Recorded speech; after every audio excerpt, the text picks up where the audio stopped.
Assalamualaikum and hello everyone. My name is Khairi Rizwan bin Muhammad Imran from class DKM 1A and my metric number is 14 DKM 23F1050. So, today I want to present to you all about 5 corrective action and 5 preventive actions. Okay, before I start the presentation, let me show to you all the content of the presentation.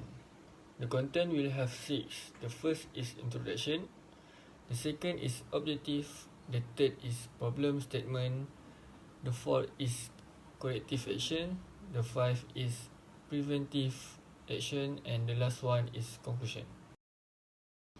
I will start by introduction. Safety while welding is important to protect the welder and others around him. Key steps include wearing appropriate personal protective equipment, ensuring proper ventilation, and using fireproof barriers to prevent sparks. Additionally, awareness of potential hazards such as electric shock, fumes, and UV radiation is essential for a safe welding environment. Regular equipment maintenance and adherence to established safety protocols and contribute the safe welding operation. To the next slide, I will share the objective. The first objective is describe preventive and corrective action to improve safe work systems. The second is to ensure the safety of workers is maintained and guaranteed. In this slide, I will share the problem statement welding in a confined space. An employees of a trailer service company enter a 1000 liter cargo tank to weld a leak on the interior wall of the tanker.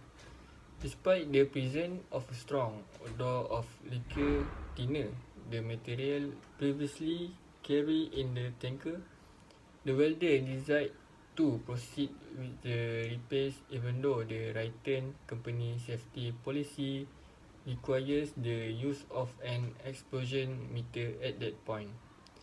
When he began welding, an explosion occurred. The employee was removed from the tanker and taken to a nearby hospital where he was pronounced dead by the attending physician.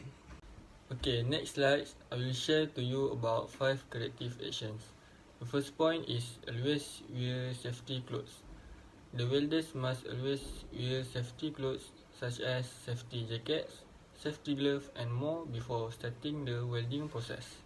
The second point is stop welding if the welder smells dangerous gas. It is because to avoid an explosion that could result in serious injury or death. The third point is need to inform the superiors. So, the welders around the place need to inform their superiors so that the problem can be solved quietly and immediately. The fourth point is review and update safety policies. Immediately review and update safety policies to explicitly outline the mandatory use of an explosion meter before conducting any welding work in confined space. Ensure that all employees are trained on these update policies and understand the importance of adhering to them. The last point is enhanced training and education.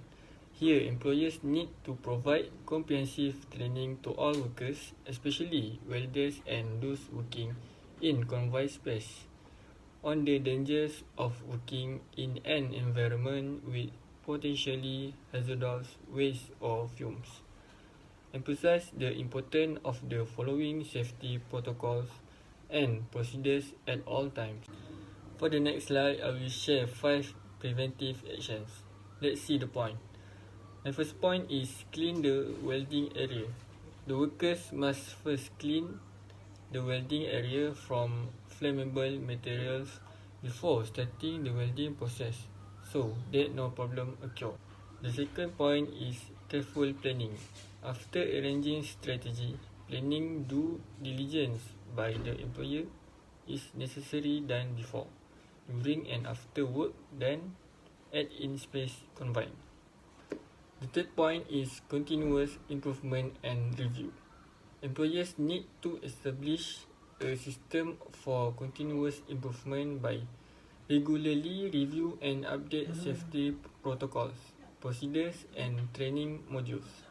Encourage feedback from employees involved in such tasks to further refine safety measures.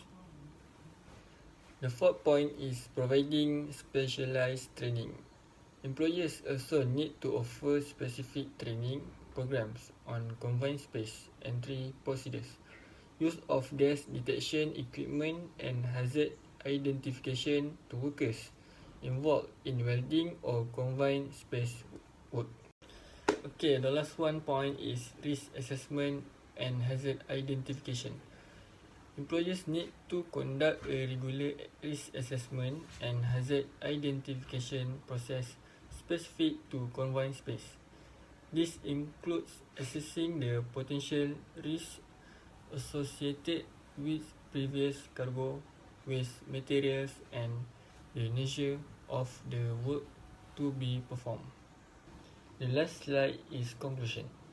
The conclusion drawn from this unfortunate event underscores the importance of strict adherence to safety policies and procedures, especially when working in confined space or environments containing hazardous materials. It emphasizes the need for comprehensive training, constant vigilance, and the implementation of safety measures to prevent such incidents. I think that's all for me. Sorry if there are mistakes or deficiency. Thank you and Assalamualaikum warahmatullahi wabarakatuh. Thank you guys.